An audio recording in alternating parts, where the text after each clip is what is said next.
ذوالحج کا چاند نظر آتا ہے کہا جاتا ہے کہ جنہوں نے قربانی کرنی ہوتی ہے وہ اپنے نہ ناخن کاٹے نہ اپنے بال جو ہیں وہ کٹوائیں گے، تو اس کے پیچھے کیا وجہ تھی، اس کی شرعی حیثیت کیا ہے؟ وہ لوگ ان دنوں میں احرام کی حالت میں ہوتے ہیں، وہ ناخن نہیں کاٹتے، بال نہیں کاٹتے، ان سے مشابہت جو ہے نا اس کی وہ فضیلت حاصل کرنے کے لیے ایسا کرتے ہیں۔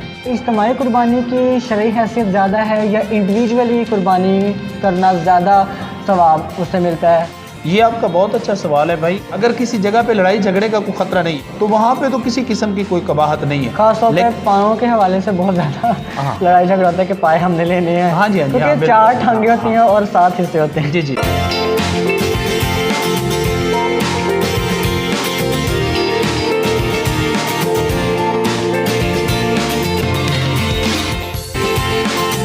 السلام علیکم، گڈ مارننگ، صبح بخیر، جاگو ساہیوال کا یہ اسپیشل پروگرام آپ دیکھ رہے ہیں۔ اور جناب آج کے دن پاکستان سے باہر جو بھی عید الاضحیٰ منا رہے ہیں تو ان کو ہماری جانب سے بہت بہت عید الاضحیٰ کی مبارکباد۔ اور آج کے پروگرام میں ہمارے ساتھ موجود ہے متکلم اسلام محب امت علامہ محمد نیاز فریدی صاحب۔ بہت شکریہ آپ کا پروگرام میں شرکت کے لیے، کیسے ہیں آپ؟ جی مہربانی بھائی، ویلکم، آپ تشریف لائے۔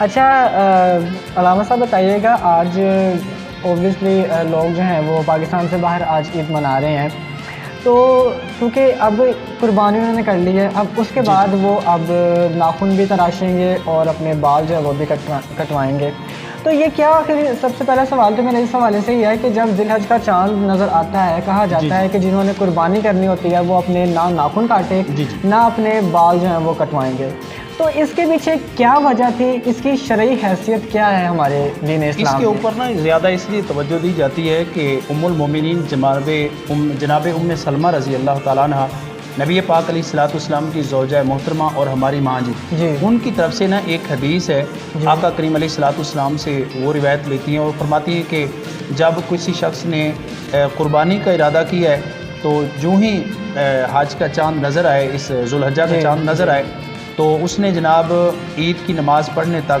نہ وہ بال کٹوائے نہ ناخن کٹوائے، تو یہ حکم استحبابی ہے، مستحب ہے، فرض یا واجب نہیں ہے۔ لیکن اس کی وجہ کیا ہے، یہ کیوں مستحب ہے؟ ہاں، علماء کرام نے اس کی مختلف وجوہات لکھی ہیں، لیکن جو زیادہ جاندار وجہ انہوں نے بیان کی ہے نا وہ یہ کی ہے کہ چونکہ پورے عالم اسلام میں 57 اسلامک کنٹریز سے لوگ کعبہ شریف کا رخ کرتے ہیں، حج کے موقع پہ وہاں پہ بیت اللہ شریف کے ارد گرد موجود ہوتے ہیں، تو وہ لوگ ان دنوں میں احرام کی حالت میں ہوتے ہیں اور وہ بال کاٹنا اور وہ ناخن نہیں کاٹتے، بال نہیں کاٹتے، تو ان سے مماثلت کے لیے، ان سے متشابہ ہونے کے لیے، ان سے مشابہت جو ہے نا اس کی وہ فضیلت حاصل کرنے کے لیے ایسا کرتے ہیں کہ لوگ جو ہیں وہ ان سے مماثلت کے لیے یہ کوشش کرتے ہیں، اور زیادہ حکمت جو ہے وہ علماء کرام نے یہ بیان کی ہے۔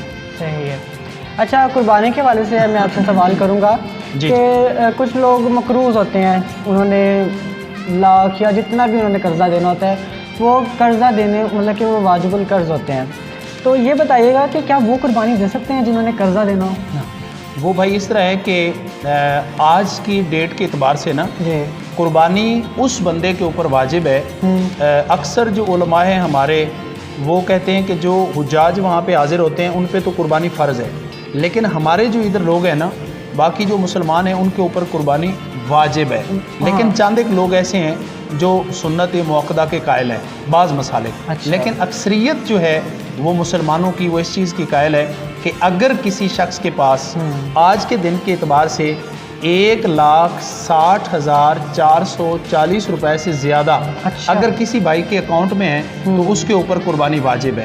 یہ مقدار ہے جی یہ نصاب کی مقدار ہے 1,60,440 روپے۔ اگر کسی بندے کے پاس اس سے زیادہ اکاؤنٹ میں پیسے ہیں تو اس کے اوپر قربانی واجب ہے۔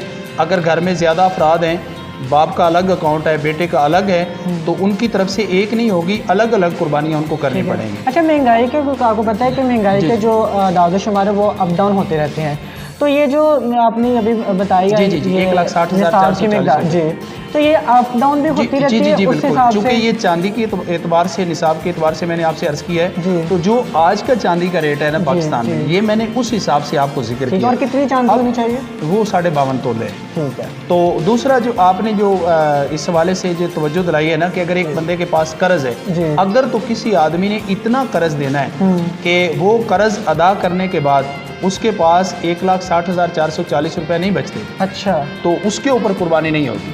اور اگر کوئی شخص ہے اس کے پاس اتنی اماؤنٹ ہے اکاؤنٹ میں اور ایکسٹرا اس کے پاس جو قرض ہے وہ ادا کرنے کے بعد پھر بھی یہ رقم بچ جاتی ہے، تو پھر اس کے اوپر قربانی واجب ہے. ٹھیک ہے. اچھا علامہ صاحب بتائیے گا کیا قربانی کر کے سارا گوشت گھر میں رکھا جا سکتا ہے ویسے؟ دیکھیں جی، علماء کرام نے جو اس کا استحبابی ایک طریقہ بتایا نا، وہ یہ ہے کہ آپ جو ہے جس وقت قربانی کرتے ہیں تو مقصد عید قربان کا یا دوسری جو پہلی عید الفطر ہوتی ہے، مقصد ہوتا ہے کہ ہم غریب لوگوں کو نا جی عید کی خوشیوں میں شامل کریں. اور اگر ہم نے سارا کچھ خود ہی کر لینا ہے تو پھر وہ عید کا جو کنسیپٹ ہے نا وہ ختم ہو جاتا ہے. تو اسی لیے علماء کرام نے فرمایا ہے کہ آپ 3 حصے کریں. ایک حصہ جو ہے وہ اپنے گھر میں رکھیں، دوسرا حصہ رشتہ داروں میں تقسیم کریں، اور تیسرا حصہ جو ہے وہ غریب غربا مساکین میں آپ لوگ تقسیم کریں. بہتر طریقہ یہ ہے کہ زیادہ سے زیادہ غربا تک پہنچانا چاہیے. اور اس میں ہمارے لوگ کچھ اس طرح کرتے ہیں کہ جناب تھوڑا تھوڑا گوشت بھیج دیتے ہیں، تو ایسا نہیں ہونا چاہیے. کم از کم اتنا گوشت ہونا چاہیے کہ غریب آدمی کے چولہے کے اوپر جب آپ پہنچے ہیں، آپ اس کے کچن تک پہنچے ہیں، تو کم از کم ایک وقت کے کھانے کے لیے تو اس کے لیے کافی ہونا.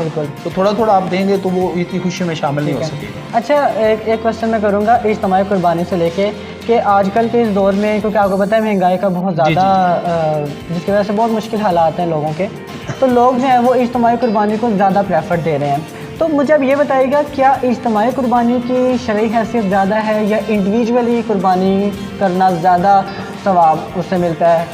یہ آپ کا بہت اچھا سوال ہے بھائی. اس دور میں نا جی ہمارا یہ ایک ٹرینڈ چل پڑا ہے کہ لوگ نا اپنے مساجد میں، مدارس کے قریب، اپنے محلے میں اجتماعی قربانیوں کا سلسلہ شروع کرتے ہیں.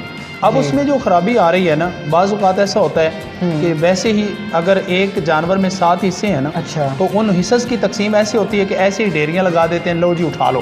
تو شرعی طور پر جو ہے شریعت اس چیز کی اجازت نہیں دیتی. شرعی طور پر حکم یہ ہے کہ آپ تول کے اس کو برابر برابر تقسیم کریں. اور دوسری اس میں خرابی یہ ہے کہ اگر خدا نہ خواستہ بعض اوقات ایسا ہوتا ہے کہ اجتماعی قربانیوں میں نا لڑائی جھگڑے کا خطرہ ہوتا ہے. اگر کسی جگہ پہ لڑائی جھگڑے کا کوئی خطرہ نہیں ہے، کوئی کسی قسم کا مسئلہ نہیں ہے، تو وہاں پہ تو کسی قسم کی کوئی قباحت نہیں ہے. خاص طور پہ پاؤں کے حوالے سے بہت زیادہ لڑائی جھگڑا ہوتا ہے کہ پائے ہم نے لینے ہیں. ہاں جی، کیونکہ 4 ٹانگیں ہوتی ہیں اور 7 حصے ہوتے ہیں. جی. تو اس میں نا ایکسپرٹ آدمی جو ہے نا، جو قصاب کر رہے ہیں نا، یہ اس کی ذمہ داری بنتی ہے وہ سب کو برابر برابر تقسیم کرے. صحیح. اور یہ بڑا مشکل مرحلہ ہوتا ہے. ٹھیک ہے، چلیں بہت بہت شکریہ. قربانی کے حوالے سے جناب آج کے پروگرام میں ہم نے ڈسکشن کی ہے، اور جاتے جاتے وہی کہیں گے کہ ضرور آپ بھی قربانی کیجیے، اور جو قربانی کا گوشت ہے وہ کوشش کیجیے صرف اپنے تک ہی محدود نہ رکھیے، بلکہ اپنے اس عید کی خوشیوں میں ان لوگوں کو بھی شامل کریں جو لوگ آپ کی طرح خوشی جو ہے وہ سیلیبریٹ نہیں کر سکتے ہیں. تو لاسٹ سے جاتے جاتے جو لوگ آج کے دن عید منا رہے ہیں ان کو ہماری طرف سے بہت بہت عید مبارک. علامہ صاحب آپ کا بہت شکریہ پروگرام کی شرکت کے لیے. میری جناب آپ سے ملاقات ہوگی کل عید کے دن، پہلے دن صبح 11 بجے، اور بڑے ہی زبردست قسم کے مہمان ہمارے عید اسپیشل شو میں موجود ہوں گے. تو آپ سے میں انشاءاللہ کل عید کے دن ملاقات کروں گا جاگو ساہیوال عید اسپیشل میں.